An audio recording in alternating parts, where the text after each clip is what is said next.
Hello, my wonderful people, viewers and subscribers. Good morning, good afternoon, good evening, depending on where you are. Happy New Day, happy Friday. Thank God it is Friday. Hashtag Igbo must go. We are still on the episode of Igbo must go. Igbo must lead Southwest. And I still am still surprised that my audience watching these videos for quite a long time now. None of you have ever said, oh, thank God that we have seen people who are helping us to champion the independence of Biafra. Nobody says that. Nobody sees it from this very direction. When I talk now, they say I talk too much before I go to the main news, or I talk too much before, or I talk irrelevance before I go to the. My brother, listen to me and listen good. I'm not forcing you to watch my content or to watch my video. If you think that I talk too much, that what I talk is not relevant to you, then please close your ear. In fact, close your eye when you see any video that comes from me. I have the show. I have the show. You get the point now. I have the show. The show belongs to me. And I choose to illustrate the news the way people will understand it. But when you talk, people will come out and open their gutter and begin to make unguided statements simply because they want to cause confusion. But open mouth and talk to the zoo government that make their life miserable, they will not do that. But if to be going from one Biafra station or the other making unguided statement, that is when they will be number one. Igbo must go. It is very unfortunate that Tinubu has become surrounded by ethnic bigots. This one is coming from elder statesman Obi Dibo. 2027 presidency, Igbo's turn to become Nigeria's president.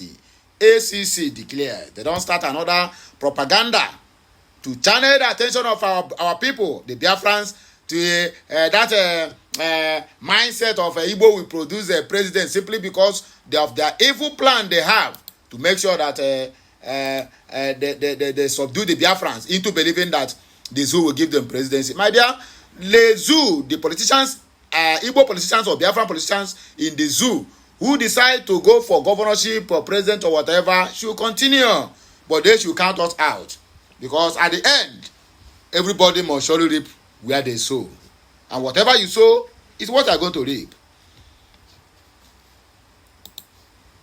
Nigeria need proper surgeons currently in economic intensive care unit. But they just, I beg, make I laugh with you. And kind of people where they say, I know be freedom fighter, no problem. Or an activist, no problem. When the time is right, we will define each body's position.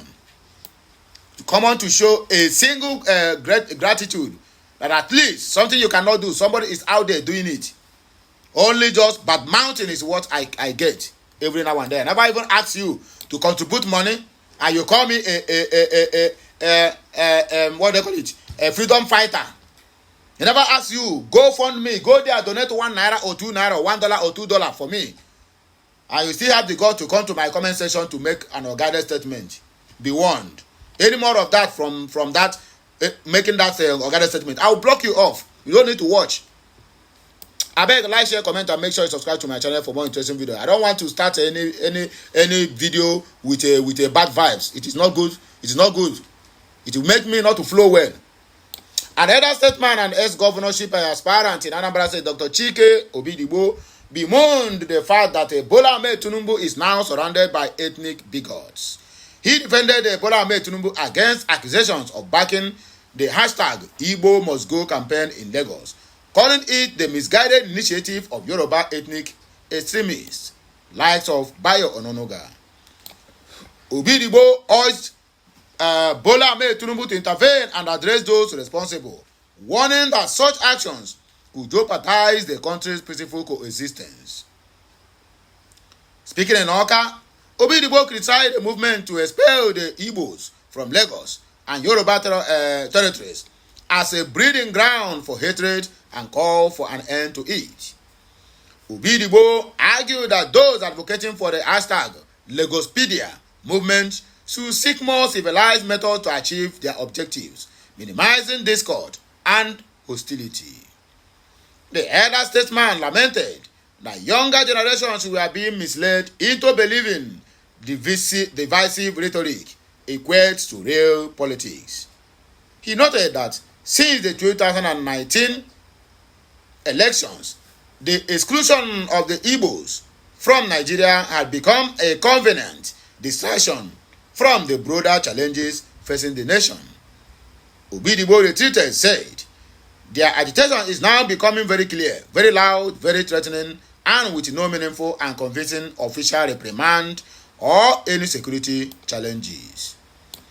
It is very unfortunate that Bola Ahmed Tinubu has become surrounded by ethnic bigots and political riffraff who believe that Yoruba will be better off without the contributions of citizens from other parts of Nigeria, probably ignorant of the fact that the success of any administration must be rooted in cooperation and collaboration with allies from other camps.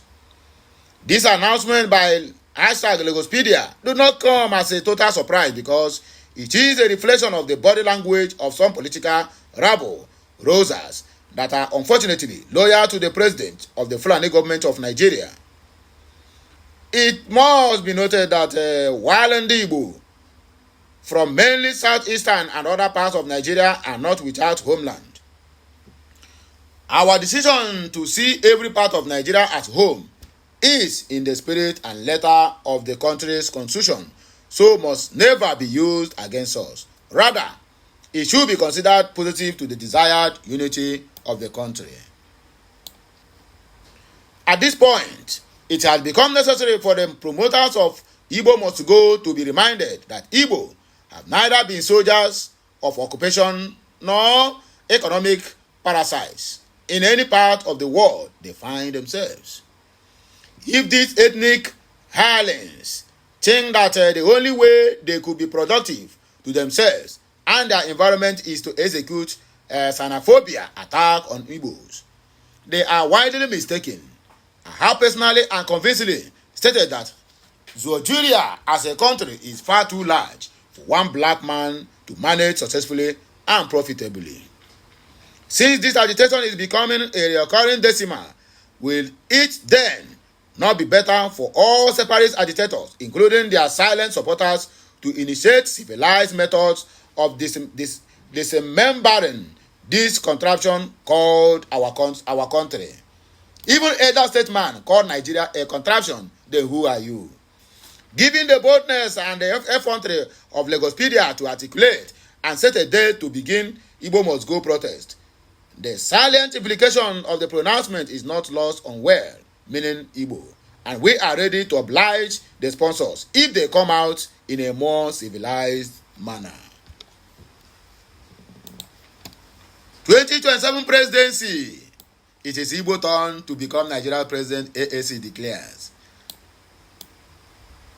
Another propaganda. The Allied Conservative Congress, AAC, has advocated for the election of a president from the southeast region of Nigeria in 2027. Another deceptive. The political group believe that this move will promote national unity. During the inauguration of the other state executives in Umuahia, the AAC chairman, Olusegun Peters, emphasized that Igbo people have not had the opportunity to produce a Nigerian president since the tragic assassination of former head of state, General Agu Ironsi, on July 29 of 1966.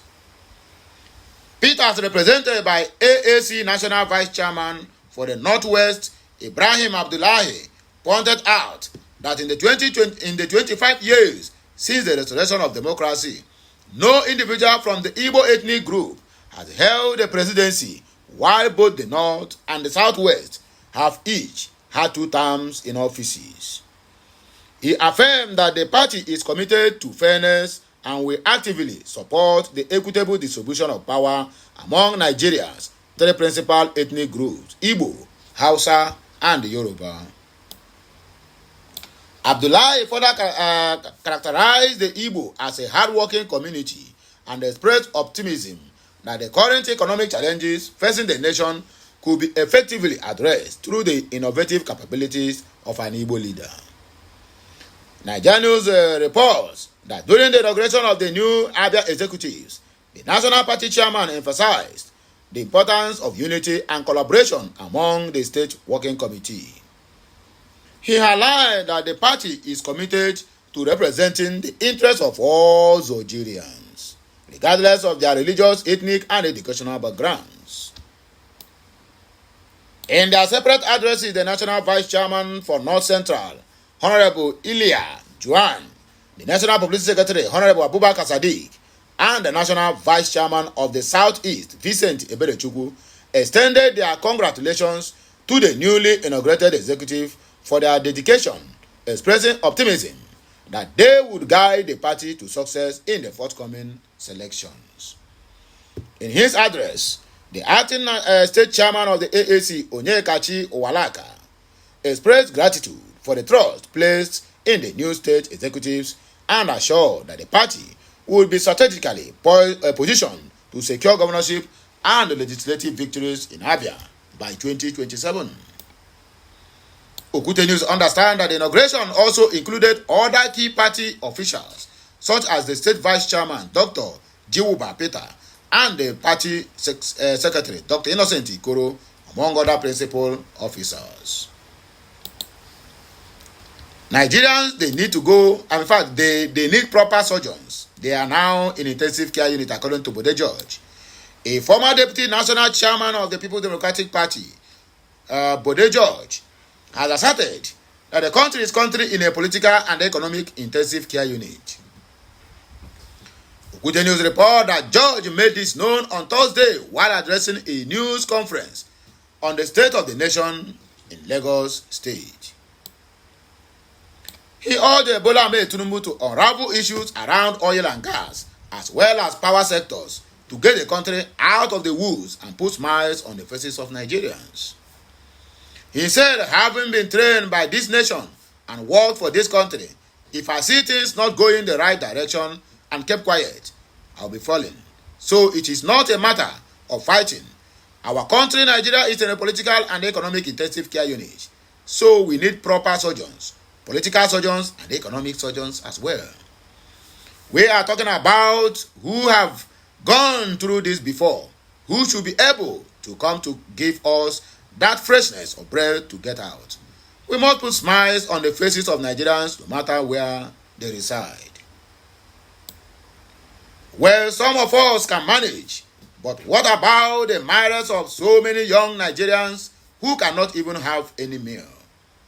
Speaking on the hashtag End Bad Governance in Nigeria nationwide protest, George commended young Nigerians who went out peacefully to give feedback on policies to the so-called government of the day. He urged Bola Ahmed Tinubu to revisit some of his policies and assemble former and current managing directors of banks in a closed-door meetings for the way forward.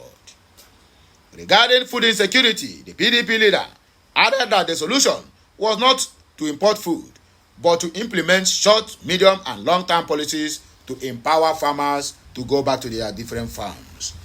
So, my people, now here we go take back break. You once again, happy Friday. It shall be well with all of us. And may the good Lord continue to bless us all, prosper us, and guide us, and show us the way forward. For today, we shall be going live maybe in 2 or 3 hours' time. So I'm going to solidify all the whole voice videos, all the whole picture videos we have dropped today. So have a nice day. Until I see you again. Bye for now, my wonderful people. Kemesiano.